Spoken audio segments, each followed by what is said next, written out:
bonjour et bienvenue sur Médian TV. Elle est considérée comme la première usine pharmaceutique 4.0 en Afrique, a été inaugurée hier par le chef du gouvernement, Aziz Akhanouch. L'usine de Pharma 5 de Bouskoura a été construite sur une superficie de 12 000 m² et a nécessité un investissement global de plus de 300 millions de dirhams. Pour plus de détails à ce propos, nous recevons Myriam Mia Lahlou Filali. Elle est la directrice générale de Pharma 5. Elle est en direct avec nous. Bonjour à vous, Myriam Mia Lahlou Filali. Bonjour, merci beaucoup de me recevoir ce matin. Merci à vous d'avoir accepté notre invitation. Alors, comme on le dit, c'est une première en termes donc, de technologie qui est utilisée sur pas au Maroc, mais aussi à travers le continent. Alors, parlez-nous justement des spécificités de cette usine 4.0. Alors, la spécificité majeure de cette usine 4.0 signifie qu'elle entre dans la nouvelle révolution industrielle, c'est-à-dire des objets interconnectés parce qu'on est dans une digitalisation totale de tous les processus de production. Digitalisation grâce à des capteurs qui sont insérés partout dans les bâtiments, mais aussi capteurs dans tous les équipements. Et donc, ces capteurs saisissent des données, principalement des données d'environnement de production, parce que la production pharmaceutique nécessite des conditions d'air, de température, de pression, d'humidité spécifiques. Et ces informations sont communiquées en temps réel à l'ensemble des intervenants dans la production. Donc, ça permet un monitoring in real-time control, comme on dit dans notre À temps jargon, réel.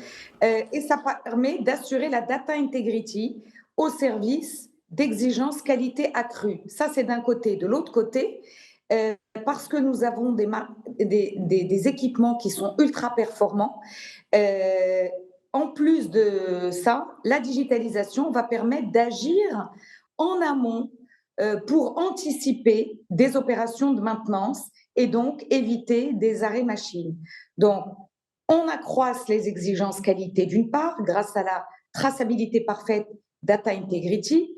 D'autre part, on augmente notre compétitivité industrielle en faisant tout ce qui est maintenance prédictive en amont des opérations et grâce à des équipements ultra performants, grâce à la robotisation de certaines étapes qui se faisaient avant manuellement pour gagner en productivité toujours plus. Justement, en parlant de productivité, quel devrait être l'apport de cette usine, notamment en capacité de production? Alors aujourd'hui, cette usine nous permet d'augmenter nos capacités de production par 5. Cette année, Pharma 5, en 2022, a produit 75 millions de boîtes, 75 millions de boîtes qui correspondent à 1 milliard d'unités de prise. 25% de ces boîtes sont destinées à l'Afrique. Donc aujourd'hui, on va pouvoir, d'une part, être en mesure de répondre à la demande qui va croître liée à la généralisation au Maroc de la couverture sanitaire universelle sous l'impulsion de Sa Majesté, le roi Mohamed VI, que Dieu l'assiste. D'autre part, on va être en mesure de continuer à fournir toujours plus nos frères africains et aussi commencer à regarder vers le nord, puisque cette usine est en train d'être homologuée par les autorités de l'Union européenne. Alors, pour en revenir à la technologie, aujourd'hui, on voit que le Maroc, lors de la crise du Covid, a réussi, en tout cas, à prendre en charge pas mal de ses besoins sur le plan pharmaceutique. Le Maroc est l'une des premières industries pharmaceutiques du continent, on va en parler tout à l'heure. Mais là, quelles collaborations et partenariats ont rendu possible ce type de l'arrivée et la mise en branle de ce type de technologie dans le royaume? Je n'ai pas entendu toute votre question, mais je vais répondre à ce que je crois avoir compris. Mhm. L'industrie pharmaceutique marocaine nationale a assuré la disponibilité en continu de l'ensemble des produits qui sont fabriqués localement, notamment les produits stratégiques pour lutter contre le Covid, qui étaient les produits du protocole Covid, mais aussi tous les autres produits pour lutter contre les maladies chroniques, le diabète, l'hypertension et j'en passe.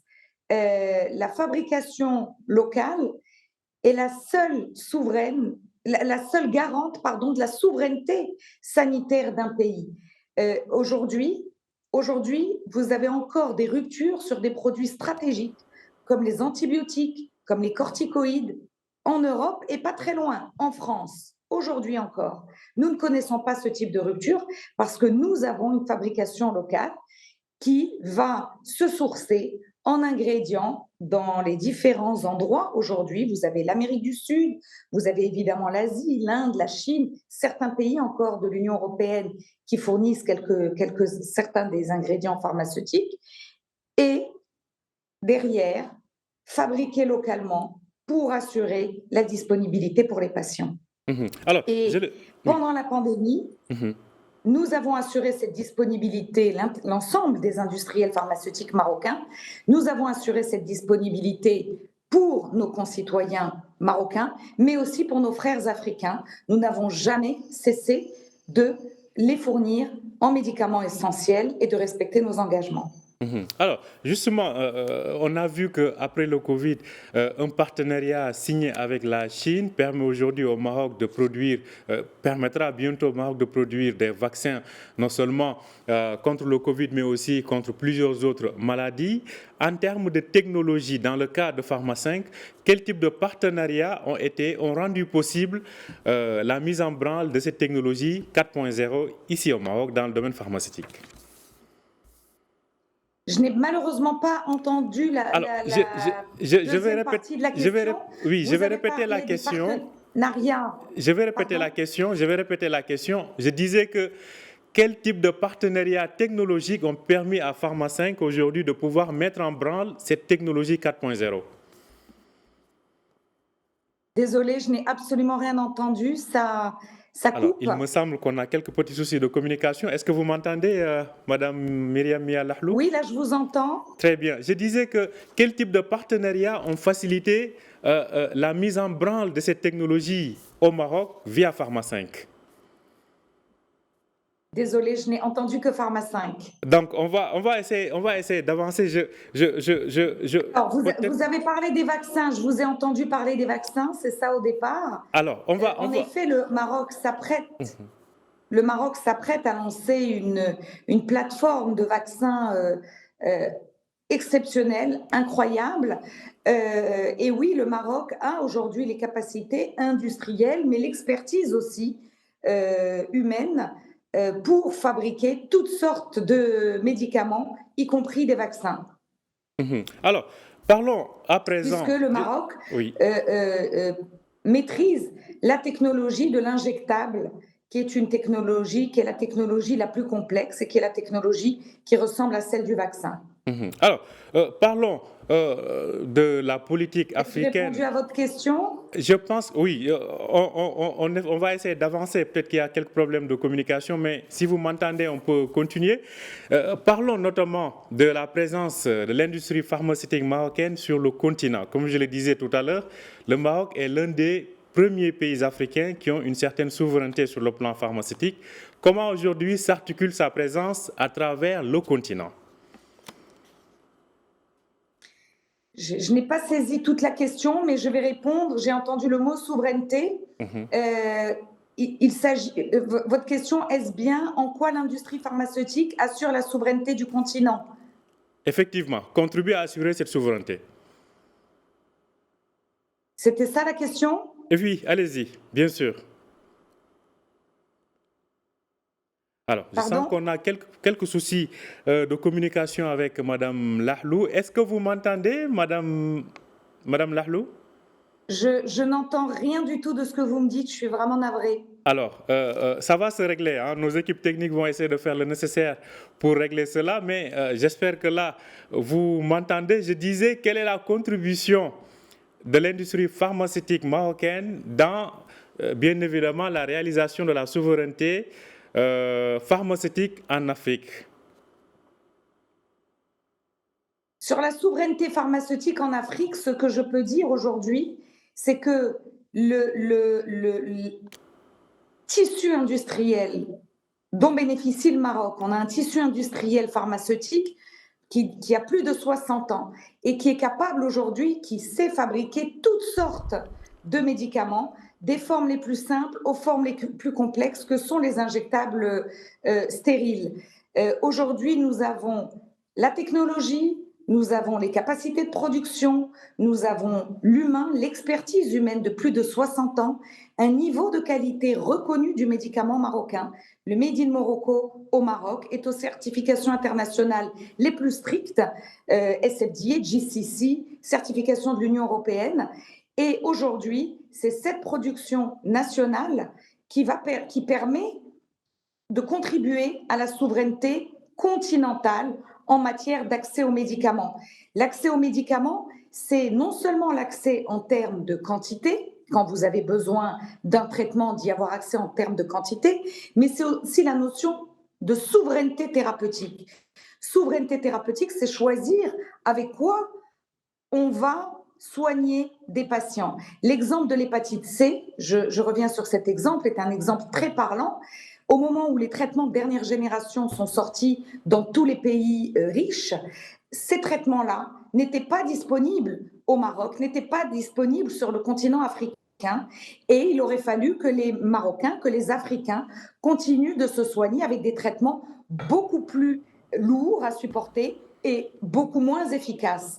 Eh bien, grâce à la souveraineté thérapeutique, nous avons pu, c'est notre laboratoire Pharma 5, développer, parce que nous avons notre propre recherche et développement intégré, développer les médicaments génériques de ces traitements de dernière génération et les fournir pour les concitoyens et concitoyennes marocains, mais aussi pour l'ensemble de nos frères africains qui ont pu, du coup, bénéficier de ces traitements de dernière génération. Donc, cette notion de souveraineté, elle est non seulement dans la sécurité sanitaire, c'est-à-dire avoir les traitements en quantité suffisante, mais elle est aussi dans la souveraineté thérapeutique. C'est une notion très importante de pouvoir choisir avec quel traitement une population va être soignée. Et les Africains méritent les traitements de dernière génération comme les pays du Nord. Et donc, ça, c'est un élément essentiel de souveraineté. Alors, j'espère que Madame Lahlou m'entend très bien. Je rappelle que Pharma 5 est leader donc, au Maroc en ce qui concerne les médicaments génériques et exporte dans une quarantaine de pays. Justement, quelle est aujourd'hui la part de l'Afrique dans vos activités? Vous avez posé une question sur activité, mais j'ai pas entendu le début. La part de l'Afrique dans les activités de Pharma 5. Pardon, je n'ai rien entendu. Alors, je disais, quelle est aujourd'hui la part de l'Afrique dans les activités de Pharma 5? Que représente l'Afrique dans les activités de Pharma 5? Quelles sont les activités de Pharma 5? C'est ça votre question? La part de l'Afrique dans les activités de Pharma 5. Alors, je vais répondre ce que je pense avoir compris. Quelle est l'activité principale de Pharma 5? Bon, Pharma 5 aujourd'hui. Allez-y, allez-y. Pardon? Allez-y, allez-y.